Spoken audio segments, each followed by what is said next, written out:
Ladies and gentlemen, welcome back to Connex. Please take your seats. We're ready for our next great panel. First of all, I'd like to thank Hotelbeds for the noisy icebreaker and the marching band we heard earlier.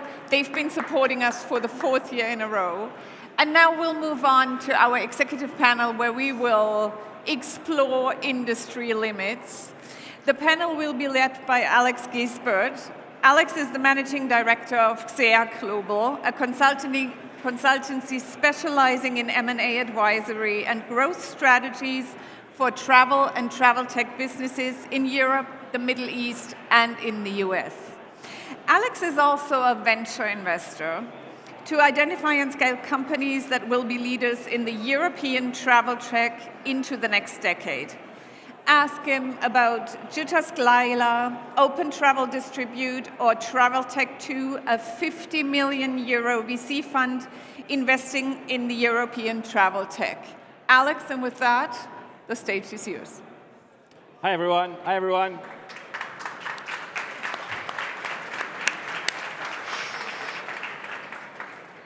If I could have some quiet. We can't hear anything here because there's a lot of noise at the back of the room still. I don't know if... Can you guys hear anything?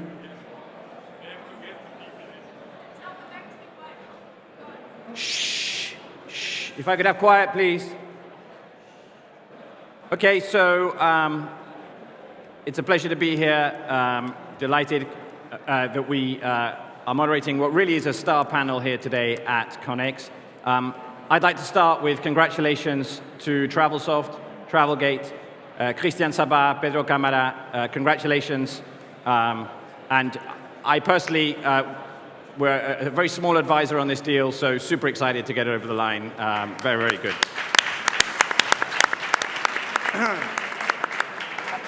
Today, the executive panel is sponsored by Stuber. Thank you, Stuber. Very, very generous. So let's get to it. I have an amazing panel here today. I have Paul here from Hotelbeds, Bas from Hotel Planner, and Martin from Despegar, all the way who's flown in from Cancun today. So thank you, Cancun.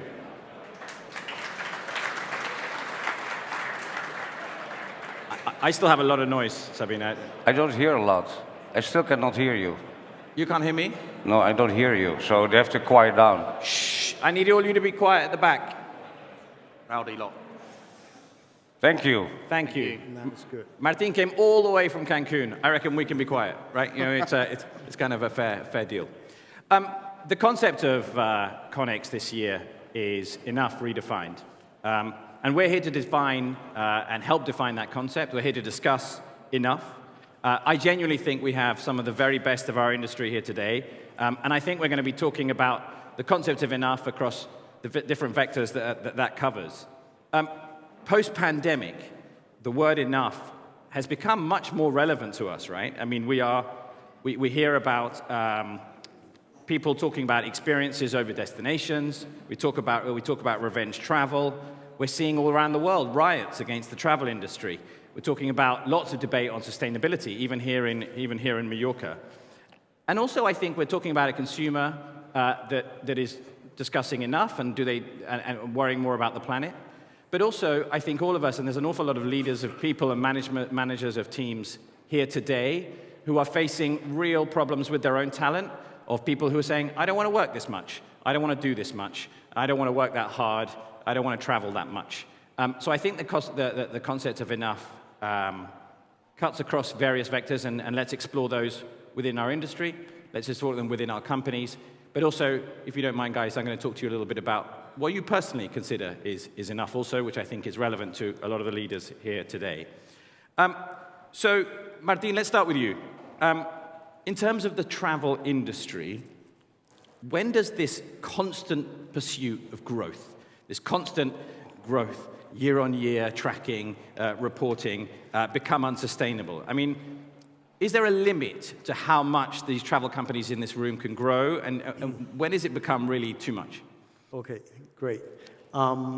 First of all, it's fair to say to grow is not a bad thing.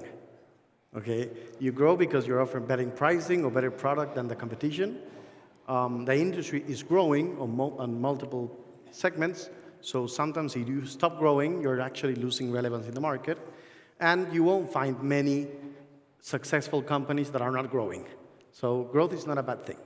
Having said that, more about growth, it's about the behaviors that you need to do as a company to ensure future growth and sustainability. Okay, I'm talking about organizational culture, talking about getting to know your client, getting to know your competition, the potential competition that can enter into your space.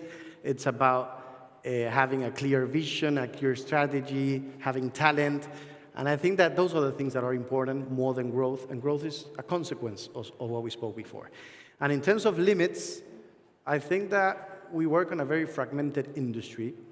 So I think that we are still far away from the limits of our expectations in terms of growth. Yeah. Bas, is there enough growth? When do you say stop at Hotel Planner? It's never enough. So let me start with that one. And why I'm saying that, because guys, we know what's happening right now. Cost of living, not enough children born, we need to be more efficient. So what I believe in, that every company has to grow in efficiency. So if you don't have it on your books to do more revenue per employee, you're going to die. And why I'm saying that, you know, I have only one business plan the last 25 years, is yes, growth, that's nice, because every government understands it, everybody understands it, but efficiency you need. Because my daughter is 15, and 3 years' time she's 18, and she has to take care of us. It's not like we have enough people supporting us. So what I learned my people in my companies is how can you make more revenue per employee, because I have to pay them higher salaries. Why?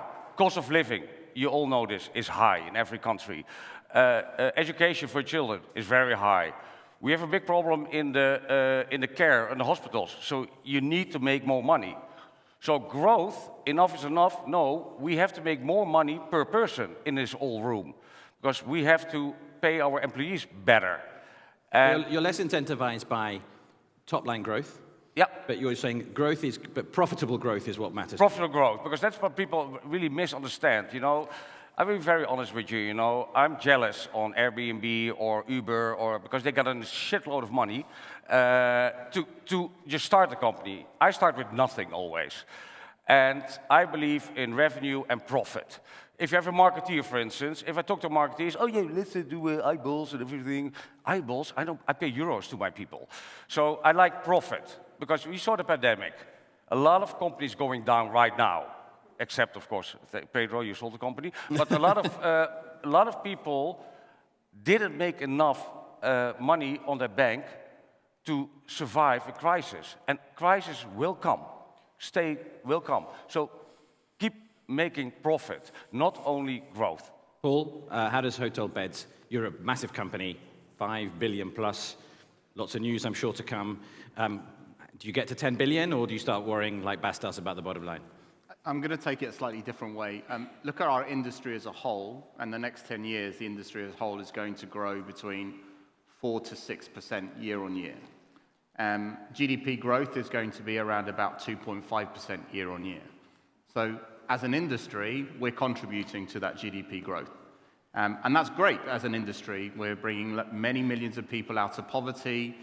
Bas, on the one hand, wants more productivity per person, but it's an employment-generating industry that we're in. And I think that's a big tick for our industry. But what I think we need to be worried about is the sustainability of that industry.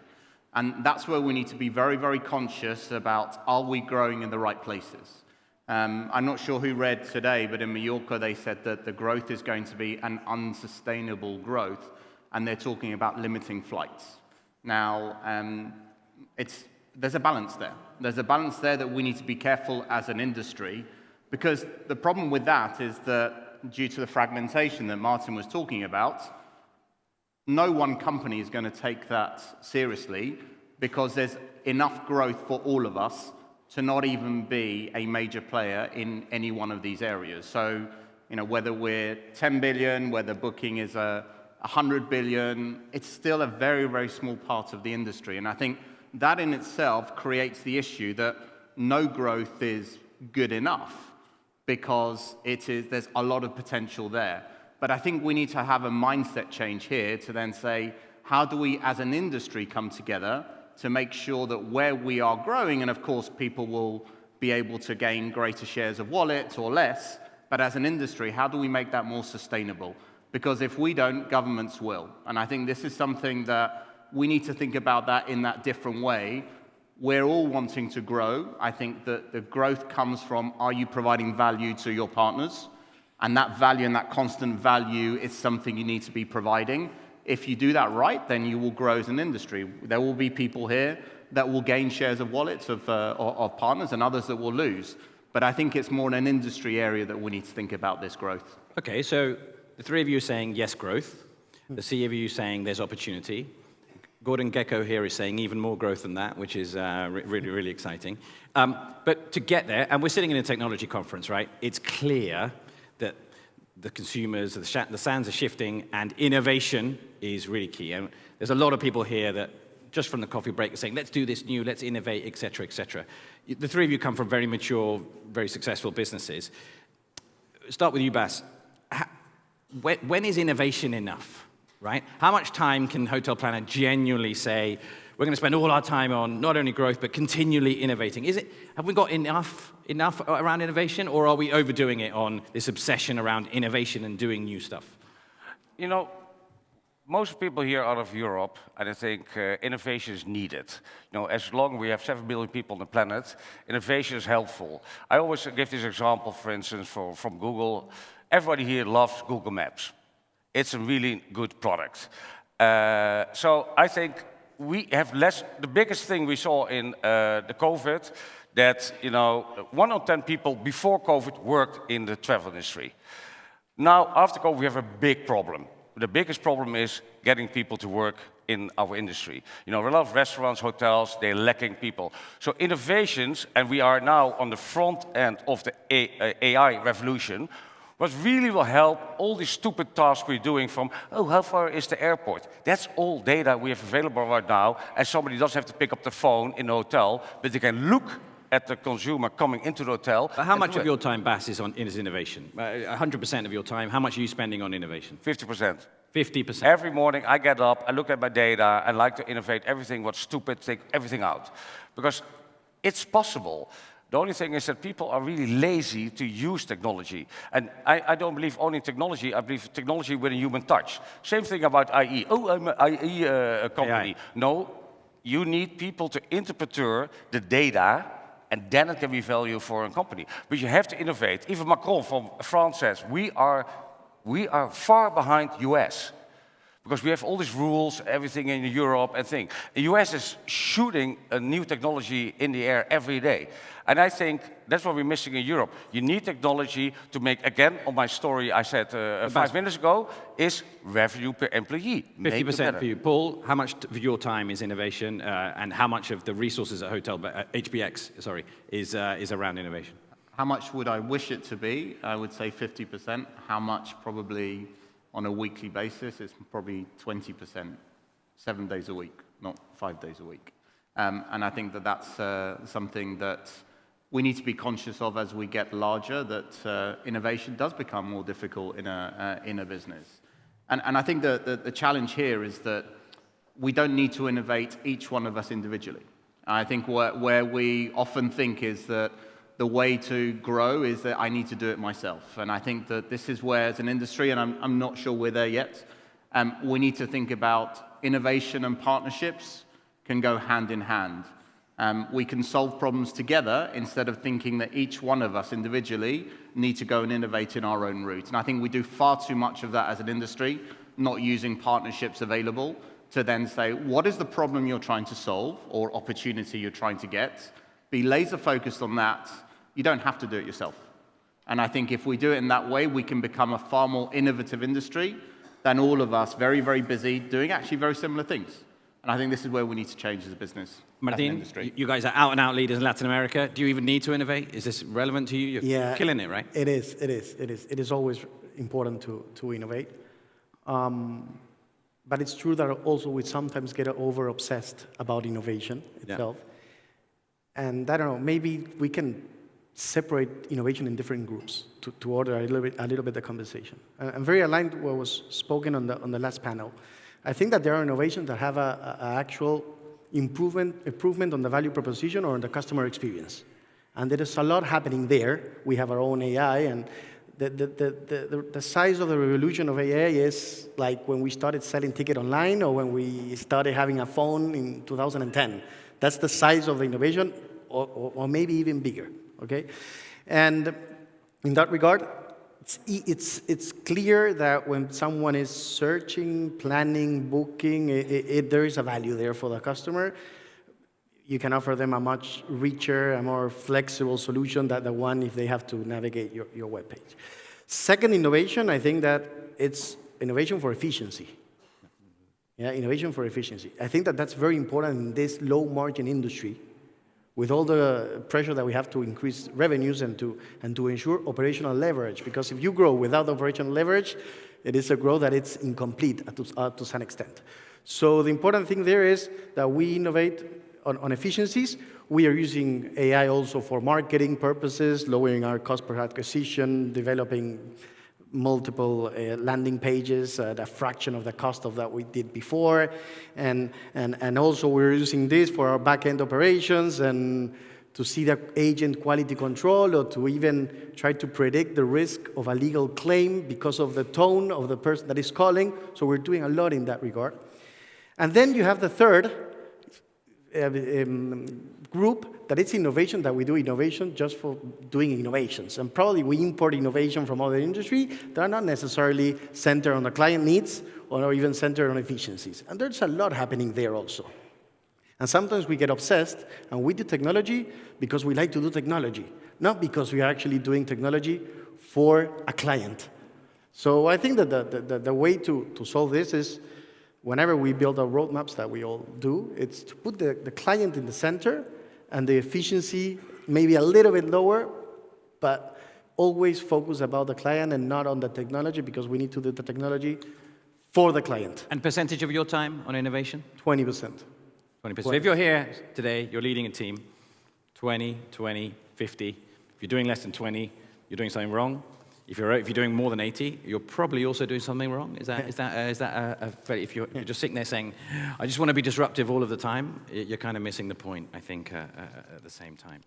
Okay, let's talk about our roles as travel leaders. Let's talk about our roles within our business. And it's a global business. You guys run global businesses, incredible pressure.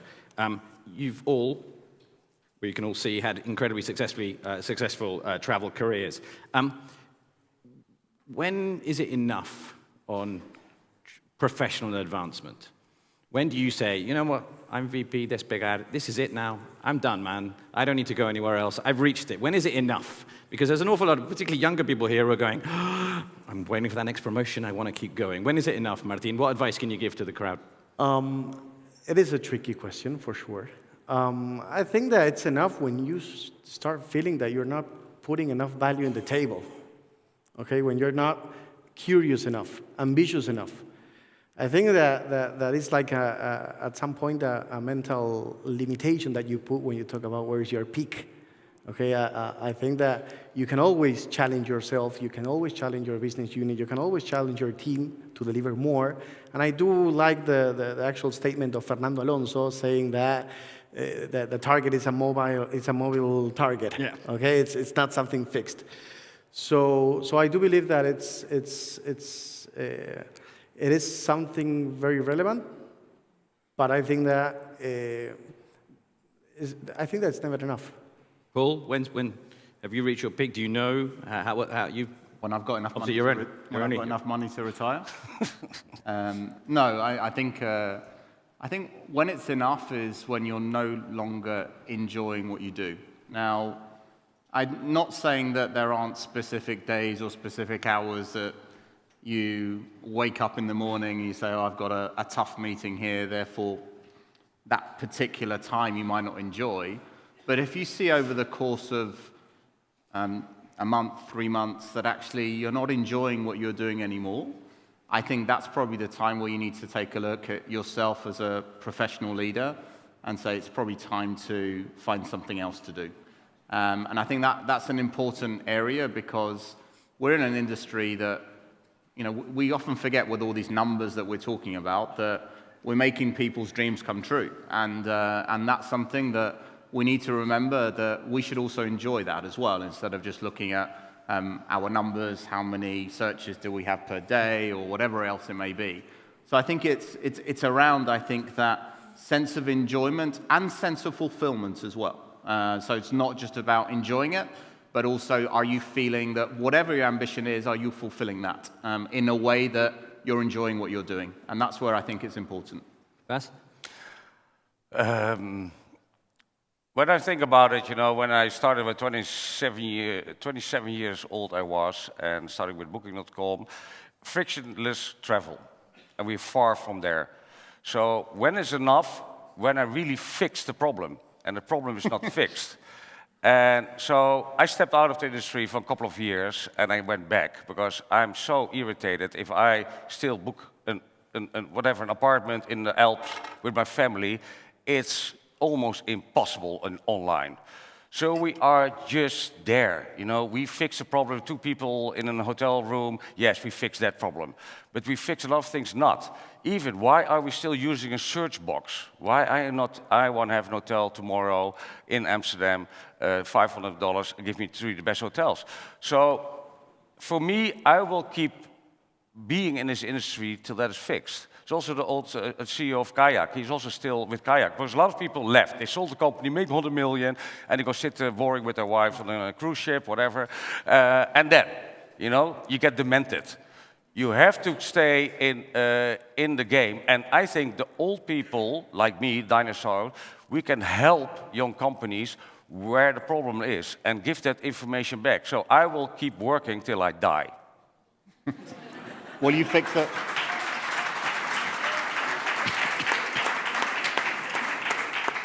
Will you fix the frictionless problem before that?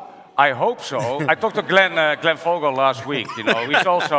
He's also saying, "Oh, the connecting trip is not really easy." I told you. So it is really hard what we all do together. Even if the consumers will know how we sell rates to all these people, they will kill us.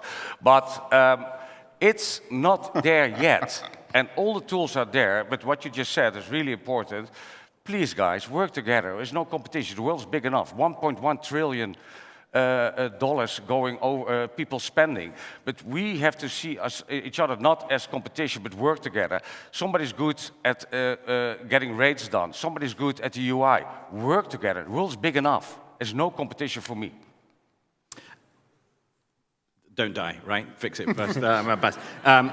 We could do with some help, right? Thanks, Baston. It sounds like you've got the energy to do it, which is great. But job hunting, right? So lots of consolidation. Today we saw a really big movement. I'm sure we'll see more. And that drives changes in people's professional drive. Paul, what would you say to someone saying, should people always be job hunting? When does job hunting become relevant? People contact me all the time. Hey, what's going on? Or I contacted someone this week about a business opportunity, and he went, "Oh, I thought you were calling me because there was a new job on there." People seem to be hunting around for a new job, and it gets exhausting, right? Should people always be job hunting and always have a lookout, or what advice would you give them? I'm probably the worst one to ask. I'm 50 years old a couple of months ago. I was born into the travel industry. My parents started the company that Hotelbeds acquired the year that I was born. I think it was a little bit after I was born, so they were quite busy that year. And I've actually only been in the same industry and the same company, if you count the other one. So I think, probably not one of the best people to ask, but I think that the way that I look at it is that are you getting value out of the company that you're working for, and are they getting value out of you? And I think that I go back to what I said before. That fulfillment in whatever your role is, are you doing? And I think the advantage in larger companies like ourselves is there's so much opportunity in different areas to go. So I've taken the route to then say I've never, I think, stayed in the same role for more than 3 years. So in that sense, you could probably say I've done 15 jobs. And I think that is something that's because for whatever reason, the company has seen the value of what I've got, and they've allowed me to move on in a career. So I think in that way, for me, I think that I have been job hunting in the sense that I've moved on every 3 years, but always within the same company. Again, it's because I feel fulfilled in what I'm doing there. Martin, are you always looking at new jobs, or No, I strongly agree with what Paul was just saying. First of all, whoever wants to go for a new job, they have to embrace the risk and have a positive attitude, for sure. Yeah. Sometimes it's even difficult to change jobs within the same company. You feel like you lose part of your identity. It is real difficult. And same as Paul, my personal experience was I lived in 4 different countries. I have 3 sons, each of them on a different country, none of them my home country. So I always felt that I was in a new challenge because the company changed and because the industry is very active. So myself, at least, I never felt that lack of fulfillment that would drive me to go and be proactive regarding job hunting. Bas? I was lucky enough for that, yeah. Bas? Are you a Job hunting is good if you want to have a higher salary. So this is my statement. Because if I'm a boss, I give you a couple of % more every year. So if you change jobs to another company like the Hotelbeds, you will get a higher salary. So that's I will suggest to everybody who wants to have a new job and higher salary, switch. I believe in that you have to really. The world is going so fast on technology that stay in the industry. And even we all know, we meet each other. Then he works for Hotelbeds or for Entrepeneur, and then whoop. But the world's going so fast in technology that your network is within the industry. So I would say job hunting, I would always suggest also for young people, step out of the travel industry for a few years. Why? To look at other things. Look at the fashion. I cannot say that, but even the porn industry is better than us with payments, for instance. But look at something else. Why? Because you can get that knowledge back into the travel industry. So I believe I take people, even gamblers or somebody, out of another industry, because I never believe if you even go to the hotel school in Amsterdam, I don't want those people. I want that you are from another, or study, or economics, or history, to give me a different view to change the industry. So these people I hire. But job hunting, I believe if you work very good for a company, but also if I see people working 15 years for the company I work for, they get something, it's a little bit lazy. So sometimes it's good that you say, hey, look outside, and over 1 year, I have 5 people went back to Hotelbeds. They looked outside, they came back, and they came with a lot of knowledge. So that's what I suggest. I worked in the travel industry for about 6 months. I was bored out of my mind. There was no overbookings. Shoes never complain. It was incredibly boring. So I wouldn't recommend the fashion industry, but that makes sense. And Bas, back to you. A lot of people here will be growing in their jobs. They'll network. They'll also, but you've been on both sides of the enough of work debate or the enough of employment. You've also obviously looked at entrepreneurship as well, right? And you've been a founder and you've set up your own business. So when is it enough that you say, do you know what? I don't want to work for anyone anymore. I've had enough. I'm doing my own thing. I enjoy every day that I can give my knowledge back to young people. Even Joseph is here also. He was 5 years my first intern. He's the best sales manager now for Hotelbeds. I get a smile on my face that this I can. Joseph. Yeah, I met last night. Yeah.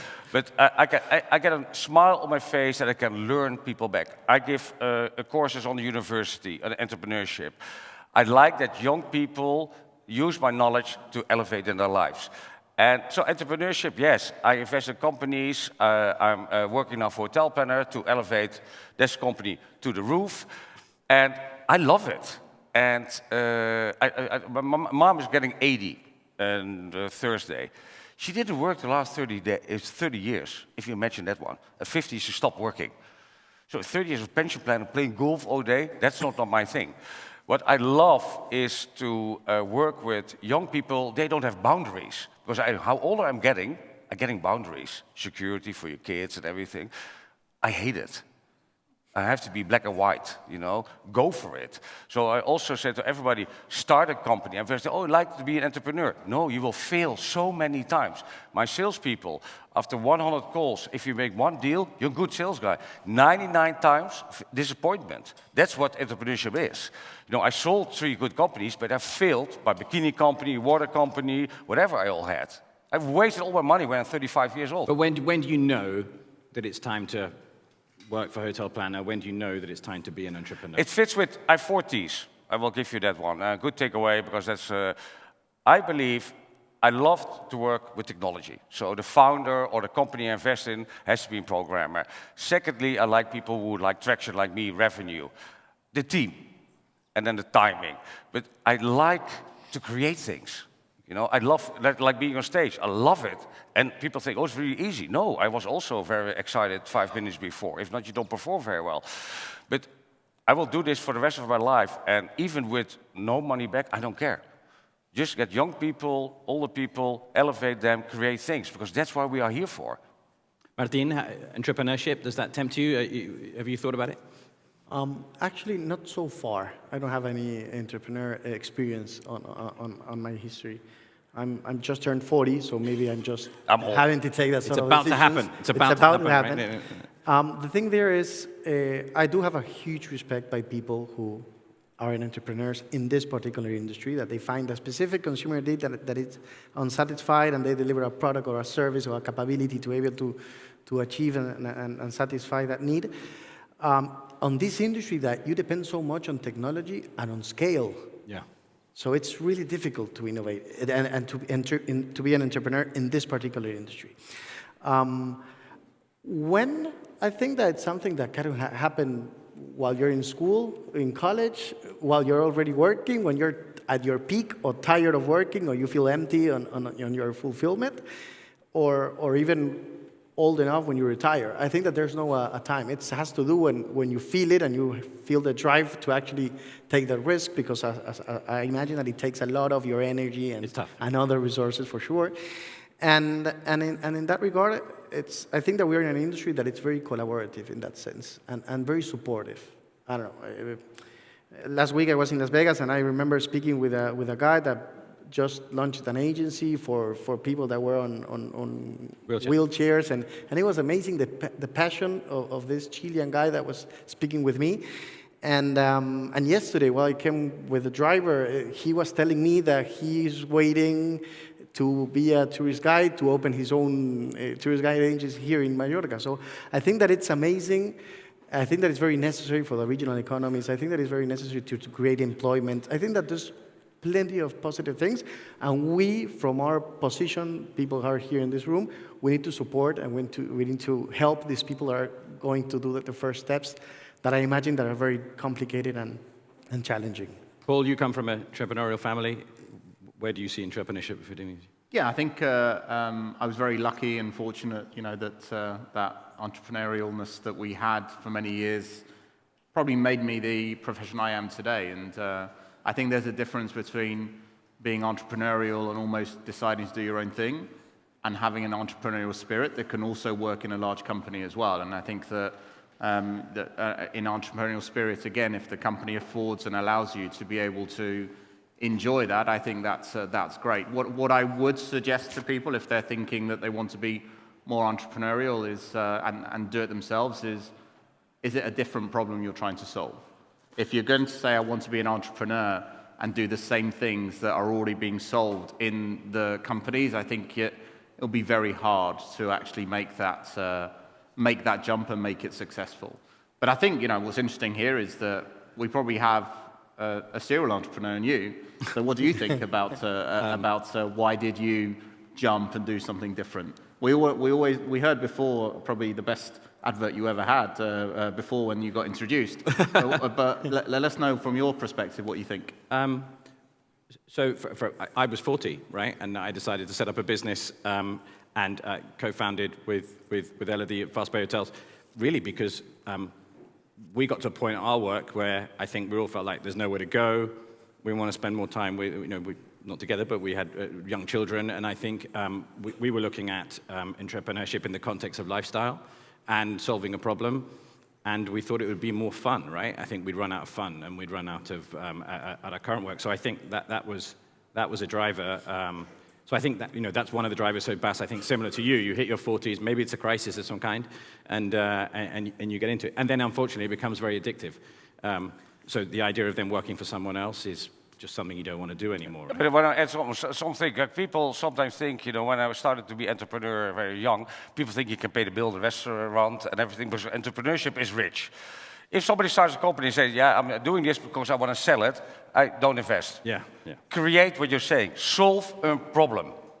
And if you're not willing to have this vision to solve a problem, only because you're in for the money, go work for a venture capitalist. Go stop. No, and I think the other thing is, I've never worked so hard, right? No. When you work for someone else. else. It's not work for me. I wake up and it's good. You think your boss is really tough?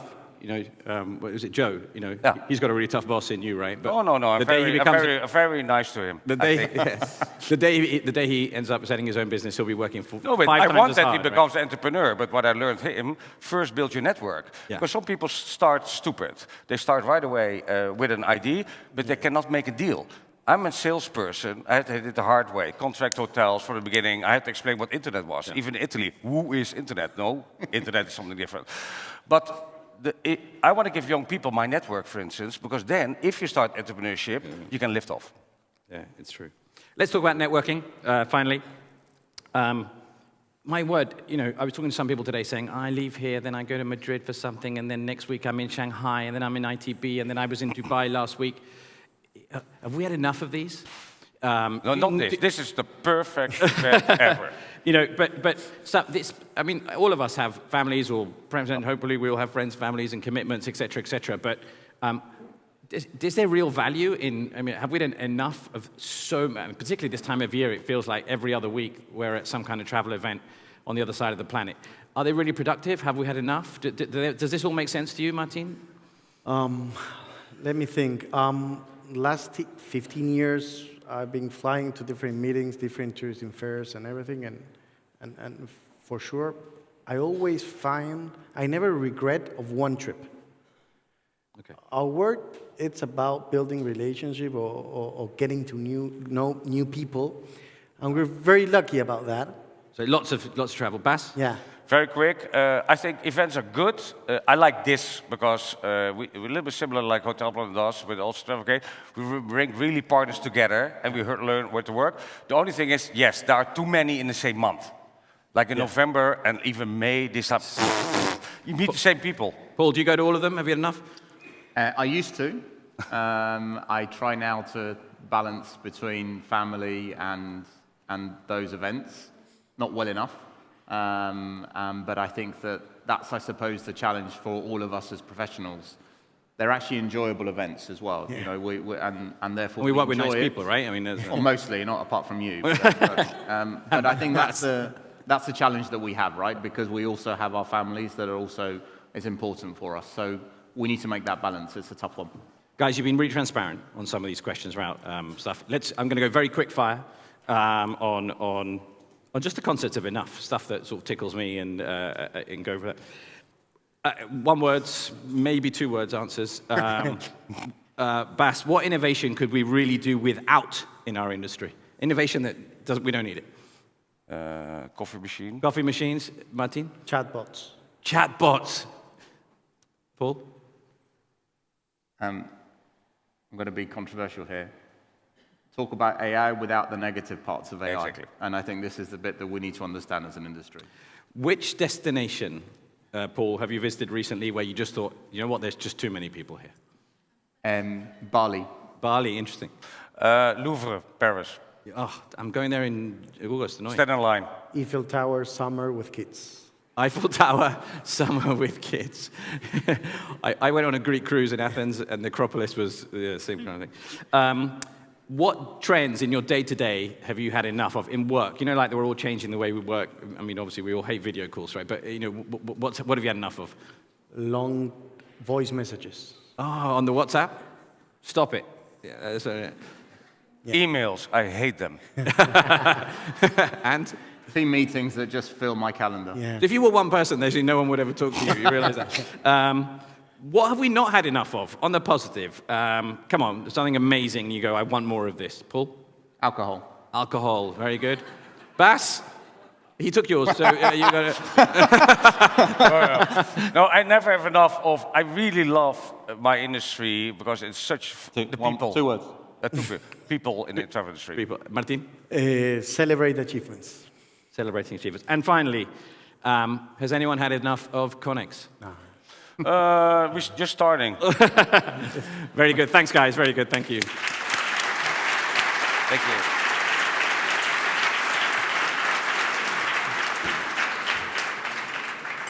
Thank you very much for all your insights, and especially for the great questions. I think we could all relate to it and all come up with our own responses. We'll still open up for a quick Q&A. Camilla is on one side, and there's Jenny probably on the other side, Rose on the other side. Are there any questions? Perfect. I have a question. Okay. One more. This is a question from Vero, actually, who sent me and said, what do you say to your teams? What do you say to your teams enough of to make a positive difference? What's your catchphrase? What is it you say a lot of to your teams to get them motivated, Martin? 3, short. Enough individualism, for sure. Enough not being flexible enough. Enough of inflexibility or rigid, I don't know. And third, it would be enough of thinking just for the short term. Okay. Bas, what do you say? Enough? Very easy. You can never make a mistake. I'll always back you up. Nice. Paul? Probably giving context of why we're doing things, and giving that context, I think, is important. Make it make sense to them and give context. That's Vero's question, not mine. Very good. Do we have any questions? There's one question in the middle, on the right side.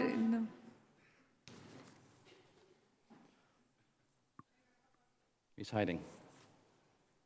And this is the perfect forum to ask all your difficult questions, because look at the perspectives you get here.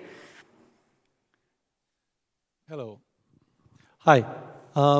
You might not want to answer that, but I would love to hear from you guys.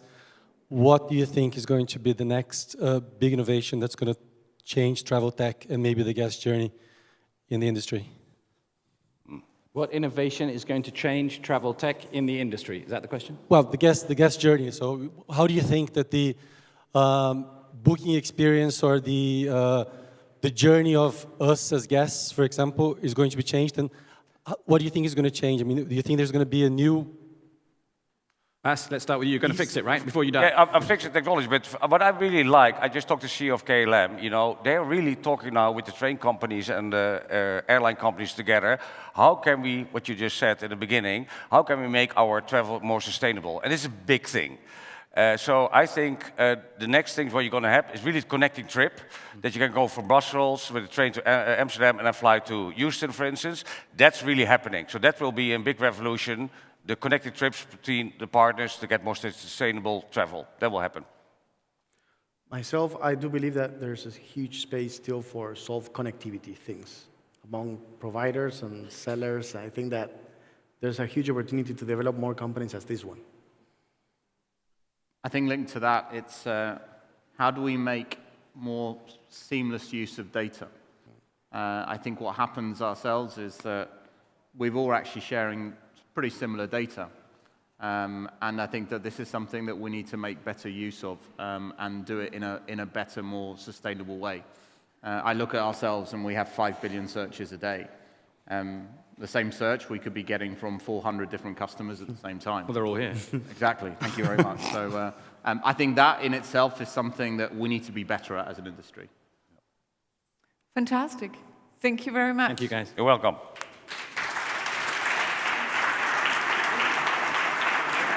Yeah. Thank you all, and thank you, Stuba, for sponsoring the session.